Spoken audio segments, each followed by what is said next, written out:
গত কয়েকদিন পুঁজিকম import team 24 ছিল। আপনাদের অনেকেরই মেসেজ বা কল রিপ্লাই দিতে পারি নাই, তাদেরকে সময় দিচ্ছিলাম। তো আমাদের যে মেসেজ আসে, মেসেজ আমাদের অফিস থেকে রিপ্লাই দেয়, আমি চেক করতেছিলাম। কালকে রাত্রে দেখলাম প্রায় 35টা মেসেজ আছে যে ভাইয়া ভয় পাচ্ছি, বিজনেস করব, ভয় পাচ্ছি, আমার খুব ভয় লাগে, আমি সাহস পাচ্ছি না ব্যবসা করার, কি করব।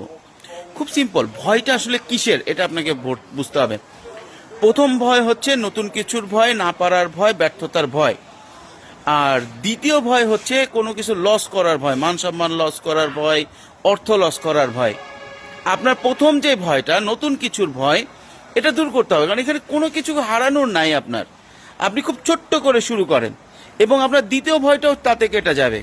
আপনি প্রথম চুটি 1 কোটি, 1.5 কোটি, 2 কোটি টাকা তো ইনভেস্ট করবেন না। আপনি 1000, 2000, 3000, 5000, 1 লাখ টাকা ইনভেস্ট করেন, যেইটা আপনার কোনো কারণে কিছু লস হইলেও আপনি সহ্য করতে পারেন। শুরু করেন, ওই এক্সপিরিয়েন্সকে কাজে লাগায় আবার আপনি সামনে করতে পারবেন। তবে হ্যাঁ, আপনি ব্যবসা শুরু করবেন, রিস্ক নেবেন, তার মানে এই না যেখানে ইচ্ছা সেখানে টাকা দিবেন। বুঝে শুনে তারপরে টাকাটা ইনভেস্ট করেন।